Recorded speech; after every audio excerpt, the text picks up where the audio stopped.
मंगला संजय गोखले या मूळच्या मुंबईच्या रहिवासी. त्यांचे पती संजय गोखले हे पुण्यामध्ये खाजगी ठिकाणी नोकरी करत होते, परंतु त्यांचे 2 वर्षांपूर्वी काहीतरी आजारामुळे निधन झाले. त्यामुळे मंगला व त्यांची मुलगी योशिता या दोघी वडगाव शेरी पुणे येथे राहत होत्या. मंगला या पतीच्या निधनानंतर आजूबाजूच्या परिसरातील 2-4 ठिकाणी जाऊन स्वयंपाकाची कामे करायच्या. त्यामधून मिळालेल्या पैशामधून दोन्ही मायलेकींसाठी लागणारा घर खर्चासाठी काही पैसे खर्च झाले तरी थोडेफार पैसे उरत होते. त्यांनी वडगाव शिरी येथे असलेल्या बँक ऑफ महाराष्ट्र या शाखेमध्ये सेव्हिंग खाते उघडले होते.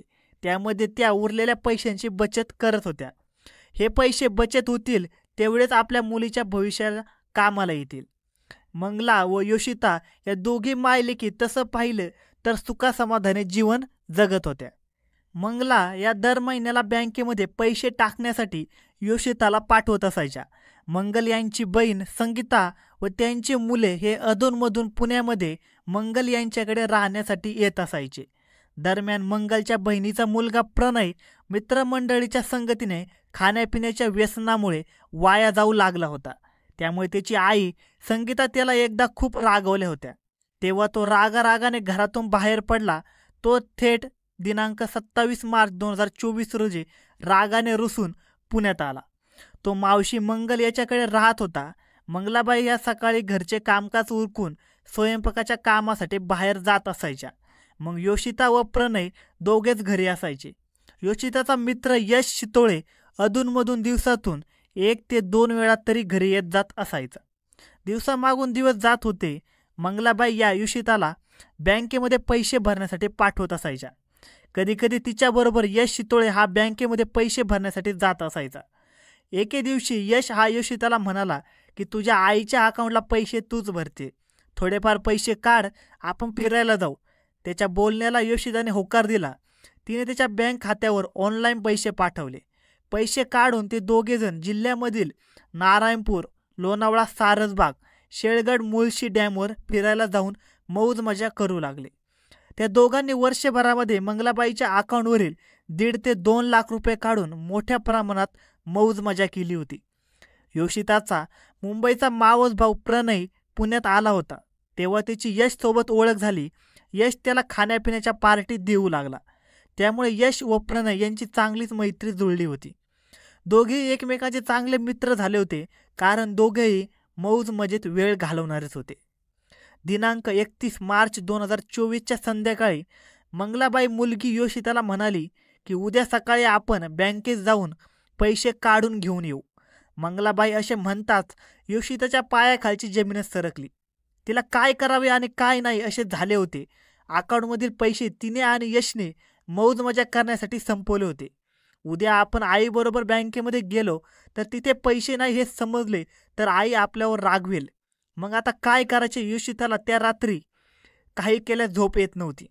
तिला वाटत होते आई आपल्याला मारेल व जास्त चिडचिड होईल, कारण बँकेमध्ये सर्व पैसे संपले होते. साधारण पहाटे 3:30 वाजण्याच्या सुमारास योशिताने यशला फोन केला आणि झालेला सर्व प्रकार सांगितला. त्याला विचारले आता काय करायचे यश? त्यावर त्याने जे सांगितले ते हादरून टाकणारे होते. तो म्हणाला आपण तुझ्या आईला मारून टाकू. त्यावर योशिता म्हणाली माझा मावस भाऊ प्रणय हा घरी झोपलेला आहे. यश तिला म्हणाला तू काळजी करू नको, मी यशला बाहेर घेऊन जातो. पहाटे 3:45 वाजण्याच्या सुमारास यश याने योशिताच्या मोबाईलवर फोन केला. त्याने प्रणयला रूमच्या खाली रोडवर येण्यास सांगितले. त्यानुसार योशिताने प्रणयला उठवले आणि सांगितले की यशने तुला खाली रोडवर बोलवले आहे. मग प्रणय हा ज्या ठिकाणी यश थांबला होता त्या ठिकाणी गेला. यशने त्याला एका ठिकाणी नेऊन थांबवले. मी वाशिमला जाऊन येतो असे म्हणून तो पुन्हा योशिताच्या घरी गेला. त्यावेळी साधारणपणे 5:30 वाजले होते. त्यावेळी मंगलाबाई गादीवर झोपलेली होती. ही संधी साधण्याचे त्या दोघांनी ठरवले. योशिताने घरामध्ये असलेला हातोडा यशच्या हातात दिला. तो हातोडा घेऊन यश दबक्या पावलाने मंगलाबाईजवळ पोहोचला. ती गाढ झोपेत असल्याची संधी साधत त्याने तो हातोडा मंगलाबाईच्या डोक्यात घातला. हातोड्याचा घाव बसताच मंगलाबाईला जाग आली. ती वेदनेने ओरडण्याचा प्रयत्न करत असताना योशिताने आईचे तोंड स्कार्फने जोरात दाबून धरले. त्यानंतर मंगलाबाई जागेवरच निश्चित पडली. ते ठार झाल्याचे पाहून यश घरातून फरार झाला. त्यानंतर प्रणय हा 8 वाजण्याच्या सुमारास घरी आला. त्यावेळी प्रणयने विचारले, मावशीला काय झाले? त्यावेळेस योशिताने सांगितले की आई 4:30 वाजण्याच्या सुमारास बाथरूममध्ये पाय घसरून पडली.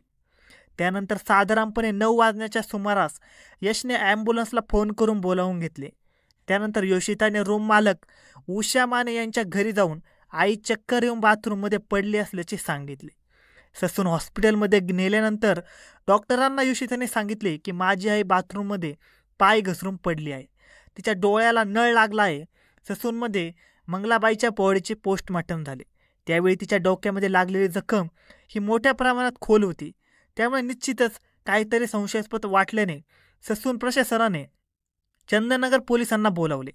मंगलाबाईचा मृतदेह आता पंचनामा व डॉक्टरांचा अहवाल याची व्यवस्थितपणे माहिती घेण्यासाठी पोलीस पथक घटनास्थळी दाखल झाले. मंगलाबाईचा मृतदेह त्यांच्या नातेवाईकांच्या ताब्यात देण्यात आला. त्यानंतर अंत्यविधी उरकल्यानंतर नातेवाईकांचा जबाब घेण्यात आला. परंतु कोणीच काही सांगत नव्हते. निश्चितच काहीतरी भयंकर प्रकार असणार. त्यामुळे पोलिसांनी खोलात शिरून तपास सुरू केला. योशिताला विचारले तर ती आई काहीच सांगत नव्हती. ती फक्त आईचा पाय बाथरूममध्ये घसरला व डोक्याला नळ लागला अशी ती सांगत होती. पोलिसांनी घरामधील नळ पाहिला असता नळाची साईज व डोक्यामधील जखमेची साईज यामध्ये बराच फरक दिसत होता. त्यामुळे निश्चितच काहीतरी घातपात असल्याचा संशय पोलिसांना आला होता. योशिता पोलिसांना सांगू लागली की माझ्या आईला फिट येत होती. कधी कधी तिची दात खिळी बसायची. परंतु योशिता हे सर्व खोटं बोलत होती. मग त्यांच्या नातेवाईकांना विश्वासात घेण्यात आलं. नातेवाईकांनी योशिताकडे विचारणा केली. तिला विश्वासात घेतले असता तिने सांगितले की मी आईच्या अकाउंटवरील पैसे ऑनलाईन माझा मित्र यश त्याच्या अकाउंटवर ट्रान्सफर केले होते. आम्ही दोघांनी त्या पैशामधून मौजमजा केली. मग यश शितोळेचा शोध घेण्यात आला. त्या दिवसाचा CCTV फुटेज चेक करण्यात आला. त्यावेळी पहाटेच्या दरम्यान यश हा त्या परिसरात दिसल्याचे फुटेज आढळून आले. त्यानुसार यशला देखील चंदननगर परिसरात सापळा लावून ताब्यात घेण्यात आले. धन्यवाद मित्रांनो. अशाच नवनवीन मराठी क्राईम स्टोरीज ऐकण्यासाठी आजच आपला यूट्यूब चॅनल क्राईम कट्टा याला सबस्क्राईब करा. धन्यवाद.